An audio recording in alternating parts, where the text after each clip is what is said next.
क्योंकि अगर आप तलाक लेते हो तो एक तलाकशुदा का ठप्पा आपके ऊपर भी लग जाता है।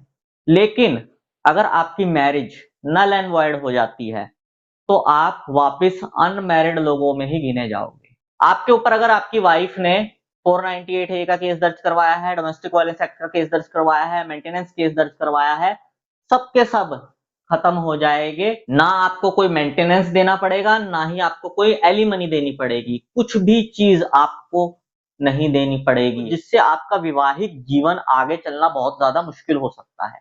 तो ऐसे मामले पर आपकी जब आपके जीवन साथी के साथ बन नहीं रही होती है या कोई ना कोई समस्या आ रही होती है आपके वैवाहिक जीवन में, तो आप फैसला लेते हो अपने जीवन साथी से तलाक लेने का। कई लोग म्यूचुअल डाइवोर्स ले लेते हैं जो कि सबसे ज्यादा समझदारी होती है, लेकिन कई मामलों में सामने वाली जो पार्टी होती है बहुत ज्यादा ढीठ होती है, तलाक नहीं दे रही होती है, तो जो दूसरा पक्ष होता है वो कंटेस्टेड डाइवोर्स की तरफ मूव कर जाता है। लेकिन एक ऐसा तरीका भी है जिससे आपको तलाक लेने की जरूरत नहीं पड़ेगी, बिना तलाक के आपकी शादी खत्म हो जाएगी। लेकिन कुछ ऐसी परिस्थितियां आपके मामले में होनी चाहिए, जैसी परिस्थितियां मैं आज की इस वीडियो में बताने वाला हूं, तभी ये कानून आपके मामले में काम करेगा। तो दोस्तों, पूरी जानकारी को ठीक से समझने के लिए इस वीडियो को बिना स्किप करे शुरू से लेकर एंड तक पूरा जरूर देखना, कहीं से भी स्किप मत करना, ताकि पूरी जानकारी आप लोगों को ठीक से समझ में आ सके। और वीडियो शुरू करने से पहले मैं आप सबसे कहना चाहता हूं कि अगर आप मेरे इस चैनल पर पहली बार आए हैं या आपने मेरा ये चैनल अभी तक सब्सक्राइब नहीं किया है, तो चैनल सब्सक्राइब करके नोटिफिकेशन बेल आइकन पर जरूर क्लिक कर देना, जिससे आने वाली सभी वीडियोस का नोटिफिकेशन सबसे पहले आपके पास पहुंचे और आप कोई भी वीडियो मिस ना कर पाओ। और अगर आपने अभी तक हमें सोशल मीडिया जैसे कि फेसबुक या इंस्टाग्राम पर फॉलो नहीं किया है, तो इस वीडियो के डिस्क्रिप्शन में मैंने हमारे सभी सोशल मीडिया अकाउंट्स के लिंक दे दिए हैं। इस वीडियो के डिस्क्रिप्शन में जाकर उन लिंक्स पर क्लिक करके आप हमें सोशल मीडिया पर भी फॉलो कर सकते हैं। और अगर आपका भी कोई मैट्रिमोनियल केस चल रहा है और उस केस में आप पर्सनली मुझसे कॉल पर बात करके लीगल एडवाइस चाहते हैं, तो स्क्रीन पर दिए गए नंबर पर आप मुझे व्हाट्सएप करके हमारी मेंबरशिप ज्वाइन कर सकते हैं, और मेंबरशिप ज्वाइन करने के बाद आप डायरेक्ट कॉल पर मुझसे बात कर सकते हैं। दोस्तों, मैं एक चीज आप लोगों को और कह देना चाहता हूं कि बहुत सारे लोग हमारी वीडियोस पर कमेंट करते हैं, किसी ना किसी चीज से रिलेटेड उनका कोई ना कोई क्वेश्चन होता है। कई बार वो हमारा मोबाइल नंबर मांगते हैं, व्हाट्सएप नंबर मांगते हैं, जजमेंट मांगते हैं। वैसे तो हमने सारी चीजें वीडियोस में ही बताई हुई होती है, लेकिन वीडियो स्किप कर करके देखने की वजह से या वीडियो को पूरा ना देखने की वजह से उन्हें पता नहीं चलता। तो पहली रिक्वेस्ट तो आप सबसे यही है कि वीडियो को पूरा देखा करें, बिना स्किप करे, क्योंकि आधी अधूरी जानकारी आप लोगों के लिए ही मुसीबत खड़ी कर सकती है। अगर आप आधी अधूरी जानकारी के साथ कोर्ट में अपनी प्रोसीडिंग्स करोगे तो आपको नुकसान झेलना पड़ेगा। दूसरी चीज, जो लोग कमेंट करते हैं किसी ना किसी चीज के रिगार्डिंग, उनके कमेंट के रिप्लाई में हम जवाब दे देते हैं। तो आप सबसे ये रिक्वेस्ट भी है मेरी कि जब आप कमेंट करते हो तो कुछ समय के बाद, 2-3 घंटे के बाद या 4-5 घंटे के बाद, अपने कमेंट को खोलकर उसका रिप्लाई चेक कर दिया करो, क्योंकि उस पे हमने जवाब दे दिया हुआ होता है। तो ये जानकारी मैं आप लोगों को सबसे पहले देना चाहता था, जो कि आप लोगों के लिए जाननी बहुत ज्यादा जरूरी थी। अब चलो दोस्तों, आज की इस वीडियो को मैं आगे कंटिन्यू करता हूं और हम बात करते हैं हमारे आज के इस वीडियो के टॉपिक के ऊपर। दोस्तों, कई बार क्या होता है कि आपकी जो शादी होती है धोखाधड़ी से हो जाती है। कई तरीके की अलग अलग चीजें होती है जिसकी वजह से आप एक फ्रॉड मैरिज में फंस जाते हो। अब ऐसे में आपको लोग जो सलाह देते हैं या आपके दिमाग में भी जो पहला विचार आता है वो यही होता है तलाक, कि तलाक ले ले, डाइवोर्स ले ले, हमारा इस फ्रॉड शादी से पीछा छूट जाएगा। लेकिन दोस्तों, कुछ ऐसे पॉइंट्स होते हैं, अगर वैसे ही पॉइंट्स आपके मामले में भी है तो आपको तलाक लेने की जरूरत नहीं है, आपकी शादी ही शून्य हो जाएगी। दोस्तों, सबसे पहले मैं आप लोगों को बता दूं, हिंदू मैरिज एक्ट की धारा 12 section 12, marriage null and void, अगर कुछ ऐसे ही पॉइंट्स जो अभी मैं आप लोगों को बताने वाला हूं आपके मामले में भी है, तो आपको तलाक का केस दर्ज करवाने की जरूरत नहीं है। आप मैरिज नल एंड वॉइड का केस दर्ज करवाओ हिंदू मैरिज एक्ट सेक्शन 12 के अंडर। और वो पॉइंट्स क्या है ये जान लो। दोस्तों मान लो आपकी शादी हुई, आपकी शादी से पहले आपकी वाइफ का किसी के साथ चक्कर था और वो पहले से ही उस व्यक्ति से प्रेग्नेंट है, तो ये एक फ्रॉड मैरिज मानी जाएगी और इस पॉइंट पर आप अपनी वाइफ से डाइवोर्स लेने के बजाय उस मैरिज को ही नल एंड वॉइड करवा सकते हो।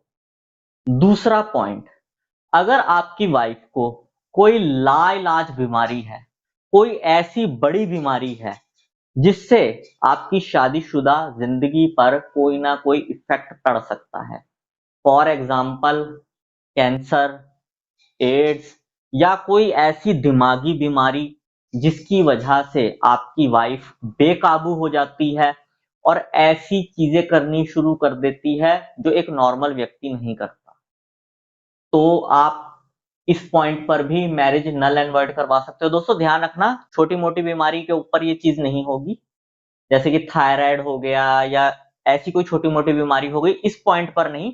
कोई बड़ी बीमारी होनी चाहिए, जैसे कि आपकी वाइफ की मानसिक स्थिति खराब हो, ये चीज आपसे छुपाई गई हो शादी से पहले, या फिर कोई ऐसी बीमारी हो जो लाइलाज हो, या कोई ऐसी बीमारी हो जिससे आपका वैवाहिक जीवन आगे चलना बहुत ज्यादा मुश्किल हो सकता है, तो ऐसे मामले पर भी आपको नल एंड वॉइड का केस डालने की इजाजत है। आप आराम से मैरिज नल एंड वॉइड का केस कोर्ट में दर्ज करवा सकते हो।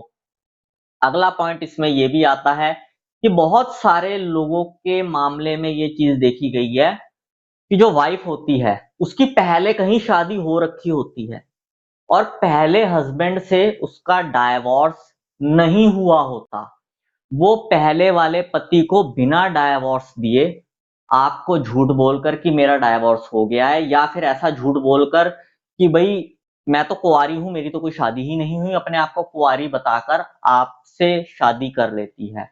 और बाद में आपको पता चलता है कि जो वो पहला हस्बैंड था उससे तो डाइवोर्स ही नहीं हुआ, इसने ये जो शादी करी है धोखाधड़ी से करी है।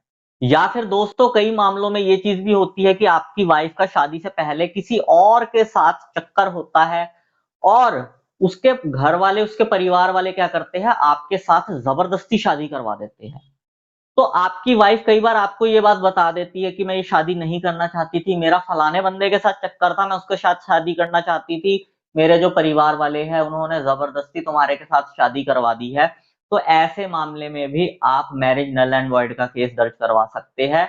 तो दोस्तों ये कुछ ऐसे पॉइंट्स थे, अगर ऐसे पॉइंट्स आपके मामले में है तो आप भी मैरिज नल एंड वॉइड का केस दर्ज करवा सकते हैं। और ये जो चीजें मैंने आप लोगों को बताई है, इन चीजों से रिलेटेड जो भी सबूत आपके पास होंगे वो कोर्ट में दिखाकर उन चीजों को साबित करके आप मैरिज को ही नल एंड वॉइड करवा सकते हैं। आपको तलाक की जरूरत नहीं पड़ेगी, क्योंकि अगर आप तलाक लेते हो तो एक तलाकशुदा का ठप्पा आपके ऊपर भी लग जाता है।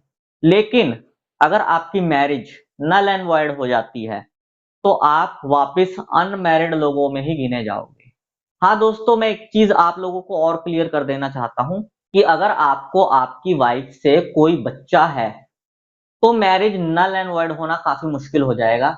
लेकिन अगर आपको आपकी वाइफ से कोई बच्चा नहीं है, शादी के कुछ समय के बाद ही आपको सारी हकीकत पता चल गई है अपनी वाइफ के बारे में, तो फिर आप बड़े ही आराम से जो पॉइंट्स मैंने आप लोगों को अभी बताए थे, इन सब पॉइंट्स के आधार पर अपनी वाइफ से तलाक लेने के बजाय मैरिज नल एंड वॉइड करवा सकते हो। बिना तलाक के आपकी शादी खत्म हो जाएगी, नल एंड वॉइड आराम से हो जाएगी, बिल्कुल शादी को शून्य कर दिया जाएगा, ना आपको कोई मेंटेनेंस देना पड़ेगा, ना ही आपको कोई एलिमनी देनी पड़ेगी, कुछ भी चीज आपको नहीं देनी पड़ेगी, हर चीज से आप बिल्कुल फ्री हो जाओगे। और अगर आपकी वाइफ ने आपके ऊपर कोई मैट्रिमोनियल केस दर्ज करवा दिया है तो वो सारे केस भी इसी बिहाफ पे खत्म हो जाएंगे कि मेरी जो शादी है ये नल एंड वॉइड हो चुकी है, जब ये मेरी पत्नी ही नहीं है, इसके साथ जो मेरा विवाह हुआ था वो विवाह ही नहीं माना जाता, कोर्ट ने उसे शून्य कर दिया है, इनवैलिड घोषित कर दिया है, तो मेरे ऊपर मैट्रिमोनियल केसेस किस बात के। आपके ऊपर अगर आपकी वाइफ ने 498 ए का केस दर्ज करवाया है, डोमेस्टिक वायलेंस एक्ट का केस दर्ज करवाया है, मेंटेनेंस केस दर्ज करवाया है, सब के सब खत्म हो जाएंगे सिर्फ इस एक पॉइंट पर कि आपकी मैरिज नल एंड वाइड हो गई है, इनवैलिड घोषित हो गई है कोर्ट से। तो दोस्तों उम्मीद करता हूं कि आप लोगों को जो चीजें मैं समझाना चाह रहा हूं वो चीज आप लोगों को समझ में आ गई होगी। अगर आपको ये चीजें समझ में नहीं आई है तो आप इस वीडियो को दोबारा रिपीट करके भी देख सकते हो ताकि सारी चीजें आप लोगों को डिटेल में समझ में आ जाए। बाकी दोस्तों अगर आप भी किसी फ्रॉड मैरिज में फंस गए हो तो इस वीडियो के कमेंट बॉक्स में अपना नाम जरूर लिखना। बस यही जानकारी दोस्तों आज की इस वीडियो में मैं आप लोगों को देना चाहता था। उम्मीद करूंगा आपको ये जानकारी पसंद आई होगी। अगर आपको ये जानकारी पसंद आई हो तो इस वीडियो को लाइक जरूर कर देना। इस वीडियो को बाकी लोगों के साथ भी शेयर कर देना ताकि बाकी लोगों तक भी ये जानकारी पहुंच सके। और अगर आप लोगों का मेरे लिए कोई सजेशन हो तो कमेंट बॉक्स में जरूर लिखना। मैं मिलता हूं आपसे अगली वीडियो में। Thank you very much.